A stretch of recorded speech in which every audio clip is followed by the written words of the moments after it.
지인 중에 코인 투자를 하는 친구가 있었어요. 그 친구가 어느 순간 책을 엄청 보고 공부를 엄청나게 많이 하더니 TQQQ, 뭐 비트코인 이런 리스크가 큰 투자 자산을 가지고도 계속 돈을 버는 거예요. 그때까지만 해도 비트코인 차트가 약간 이런 느낌이었거든요. 이게 진짜 돈이 많냐 아니냐 뭐 이런 논란이 가득했었어요. 그래서 그 친구가 돈을 자꾸 버니까 제가 배가 좀 아파서 그 친구랑 논쟁을 벌였던 적이 있어요. 제가 야 전문가가 하지 말라는 거 다 이유가 있다. 그래서 막 뭐라 그랬고 그 친구는 그 뭔 소리냐 너나 하지 마라. 집 살 때 경쟁자 한 명 줄었네 뭐 이런 식으로 얘기를 하더라고요.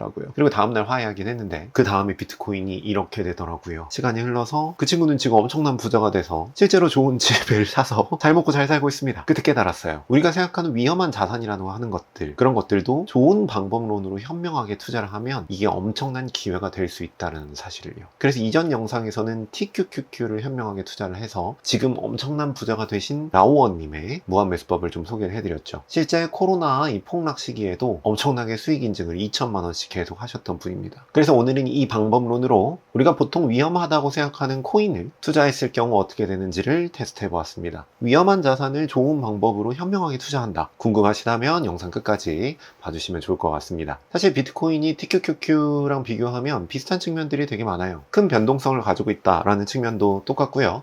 그리고 장기적으로 화폐가 증가하면서 자산 가격이 우상향한다. 이런 부분들도 비슷하죠. 그리고 심지어 비트코인을 이제는 전략자산으로 모두 다 편입을 하고 있는 추세예요. 그렇다면 무한매수법이랑 좀 잘 맞을 것 같기도 하네요. 무한매수법을 모르는 분들을 위해서 짧게만 설명을 드리면 무한매수법은 달러 코스트 에버리징이라는 벤저민 그레이엄의 방법론을 활용한 겁니다. 내 평단가보다 종가가 낮다면 매일 종가로 매수해서 평단가를 낮추고요. 한 번이라도 반등해서 고점이 이 꼭대기가 여기 있는 꼭대기가 내 평단가의 10%를 넘는다면 이익을 먹고 판다. 이런 방법론이죠. 자, 이 방법론으로 비트코인을 한번 백테스트를 해보겠습니다. 사실 언제나 수익을 내는 로직이라는 건 없죠. 그런 로직은 쉽지 않습니다.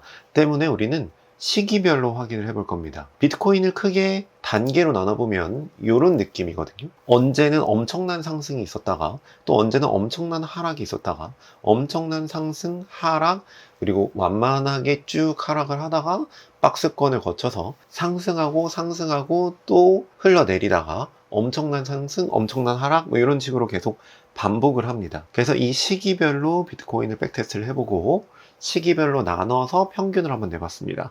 엑셀 한번 보도록 하죠. 자, 런을 누르면 인터넷에 있는 2024년, 23년, 22년 이렇게 일봉 데이터를 계속 가져와서 저장을 한 다음에 백테스트를 돌리고 결과를 만들어 줍니다. 자, 결과를 한번 열어서 엑셀 살펴보도록 할게요. 최종 엑셀을 보면 2017년도 9월 옆에 있는 사이클이라는 건 몇 번 셀, 매도를 했는가, 이익을 냈는가 뭐 이런 거고요. 그래서 한 번, 두 번, 세 번, 두 번째, 세 번째 이렇게 횟수를 의미하는 거고 사이클을 의미하는 거고 17년 9월부터 종가, 고가, 그리고 얼마나 샀는가, 그리고 누적 얼마나 샀는가, 그리고 평균 평단가 얼마인가, 그리고 셀 플래그, 그러니까 최고가가 평단가의 10%를 넘는 지점이 있었는가, 그랬다면 팔았다는 거죠.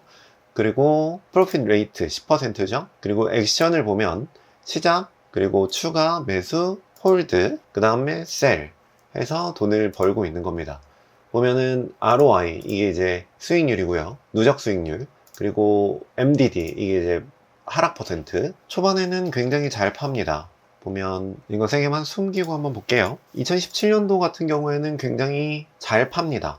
그래서 올라서 팔고 또 팔고 또 팔고 해서 파는데, 그래서 누적 수익률이 점점 올라가죠. 언제부터 문제가 생기냐, 2021년도부터 폭락기거든요.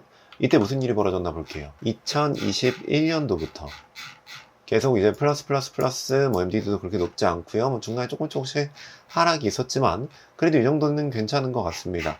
2021년도 이때쯤이죠. 보면 4월부터 7월까지, 4월부터 7월까지입니다. 여기입니다. 4월부터 7월까지 한번 보도록 하죠.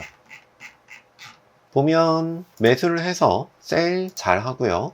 그리고 급락할 때 매수 계속 매수를 해서 매수 계속 하죠. 그래서 MDD가 실제로 여기에서 이제 40분할 매수를 다 했고요.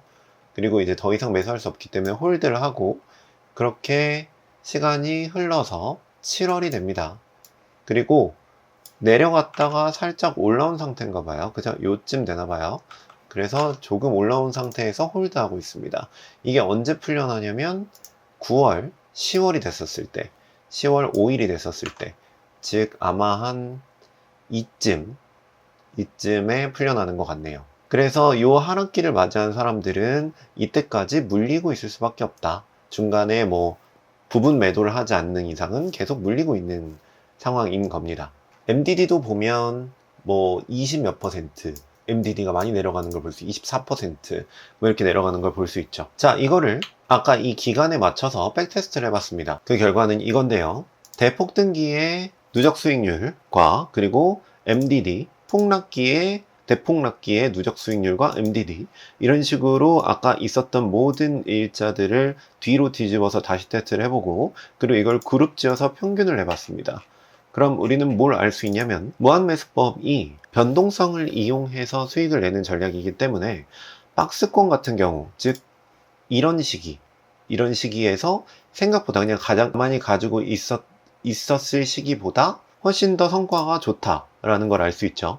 그리고 대폭등기와 대세상승기에 그냥 가지고 있는 것보다는 수익이 좀 덜 나는 모습이 좀 보입니다. 반면에 변동성이 조금 높다면 대세 하락기의 경우에도 어느 정도 버텨주는 걸 볼 수가 있습니다. 하지만 일반적으로 뚝 떨어지는 2022년도 1월부터 2022년도 7월까지 이런 구간들은 중간중간에 반등이 그렇게 크지 않고 주르륵 하락하는 그래프를 그리기 때문에 이 방식으로는 쉽지 않았다. 때문에 마이너스 16% 혹은 마이너스 19%, MDD도 굉장히 낮고요. 그래서 버티기 힘든 모습을 보이는 걸 알 수가 있죠. 그 말은 여러분들이 무한매수법을 투자한다고 한다면 무조건 이 전략은 굉장히 괜찮은 전략이야 라고 투자하기보다는 지금 어떤 시기인지를 잘 살펴보고 앞으로 어떤 일이 벌어질까라는 예측을 해본 다음에 조금 현명한 방식으로 해야 된다라는 생각이 듭니다. 그럼 그 시기를 내가 어떻게 하냐? 자, 지금 또 그 얘기를 좀 드려볼게요. 그 전에 여기까지 영상이 괜찮으셨다면 구독을 좀 부탁드립니다. 구독을 눌러주셔야 앞으로 올라오는 영상들을 여러분들이 보실 수 있을 거예요. 아니면 세상에 재미있는 영상이 너무 많아서 묻혀버릴 수가 있거든요. 자, 그럼 주가가 어떻게 변할지를 어떻게 알 수 있는가? 뭐 그건 신만 알 수 있는 거 아니냐? 라고 하실 수도 있을 것 같아요. 단기적으로는 그 말이 맞을 수도 있습니다.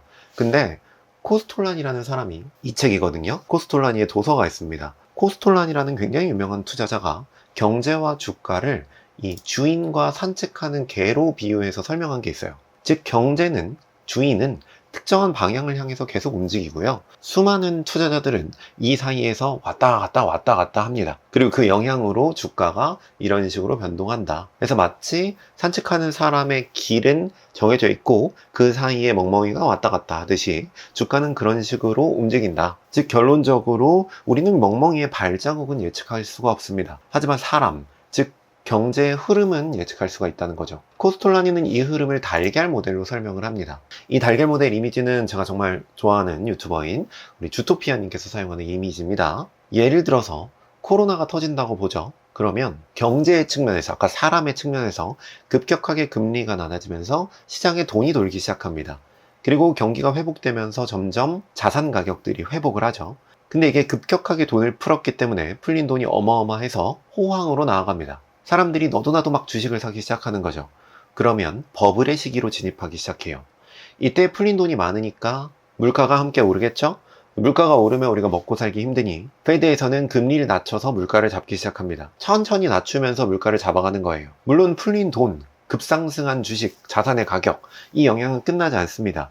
그렇게 버블의 최고점이 이루어지고 나면 변동성의 시기가 찾아옵니다. 그리고 나서 다시 경제 위기가 오고요. 그리고 위기가 오면 다시 금리를 내리죠. 이 세상의 경제는 이 반복을 이루어왔습니다. 자, 우리는 지금 어디에 있을까요? 우리 시기의 금리에 따라서 우리는 시기를 예측해 볼 수가 있습니다. 그리고 글로벌 M2 그래프 같은 것들을 보면서 전체적인 경제의 흐름을 살펴볼 수가 있죠. 이렇게 전반적인 경제를 예측한 다음에 우리는 그 경제 시기에 맞는 매매법을 적절하게 활용하면 그게 조금 더 현명한 투자 방법이라고 할 수 있겠네요. 무한매수법 또한 적절한 시기, 즉 변동성을 이용하는 것이기 때문에 변동성 시기에 적절하게 사용해야 하는 방법론이라고 볼 수 있습니다. 언제나 무적의 방법론은 아닙니다. 자, 그렇다면 지금은 어딜까요? 지금. 저는 개인적으로 금리 고점 이후에 내려오는 건 맞고요. 이건 팩트니까.